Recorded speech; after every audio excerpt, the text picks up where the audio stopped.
Bismillahirrahmanirrahim. Assalamualaikum warahmatullahi wabarakatuh. Jika mendengar kata sindiran, kebanyakan orang pasti akan memiliki persepsi yang negatif dengan kata tersebut. Biasanya akan dikaitkan dengan kata-kata yang kurang baik untuk membuat orang lain sadar akan kesalahannya, atau digunakan sebagai alat menebar kebencian.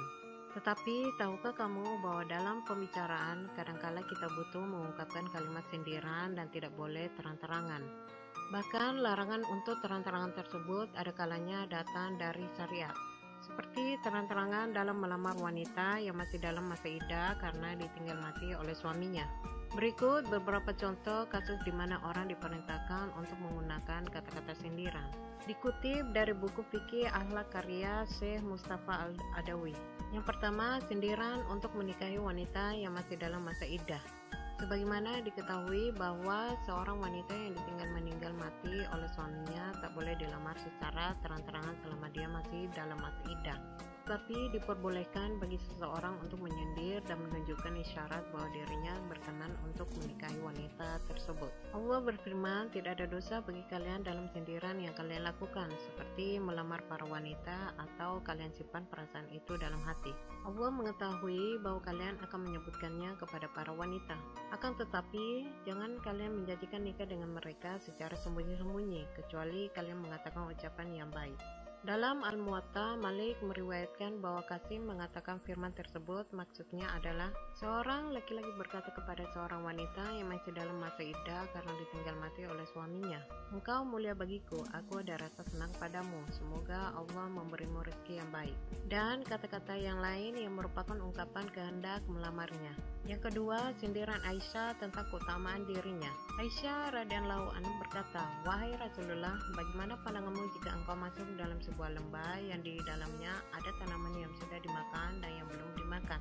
Pada tanaman yang manakah engkau akan mengembalakan untamu?" Beliau menjawab, "Pada tanaman yang belum dimakan."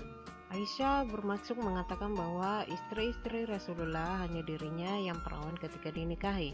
Aisyah mengatakan seperti itu dalam rangka menjelaskan posisinya di hadapan Rasulullah, namun dia tidak ingin ada orang lain mencelanya, maka ia menggunakan kata-kata sindiran. Yang ketiga, menghindarnya Rasulullah dari menyebut nama. Saat Rasulullah mendapat gangguan dari Abdullah ibnu Ubay ibnu Salul, ia menyampaikan hal ini ketika naik ke atas mimbar kemudian berkata, "Siapa yang menolongku dari seseorang yang gangguannya menimpa aku dan keluargaku? Demi Allah, hanya kebaikan yang aku ketahui tentang keluargaku." Beliau tak menyebutkan nama pelaku, bahkan sampai membuat Sa'ad ibnu Mu'adz bertanya kepadanya, "Siapakah dia, wahai Rasulullah?" Yang keempat, sindiran Nabi Ibrahim pada Ismail. Dari Ibnu Abbas tentang kisah Nabi Ibrahim dengan istri Ismail, putra Ibrahim.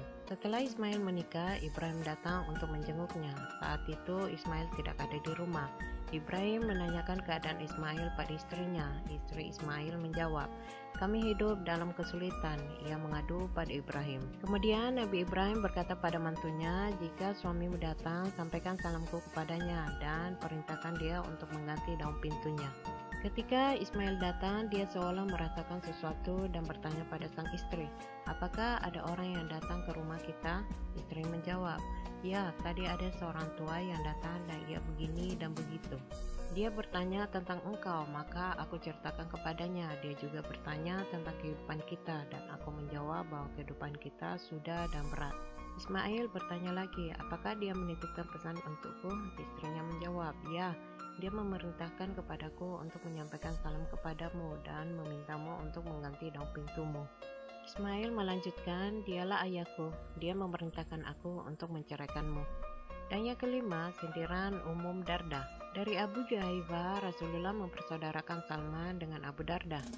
Salman mengunjungi Abu Darda dan dia melihat Ummu Darda dalam keadaan lusuh. Kemudian Salman bertanya kepadanya, "Mengapa kondisimu seperti itu?" Ummu Darda menjawab, "Saudaraku, Abu Darda tidak punya gairah sama sekali terhadap dunia."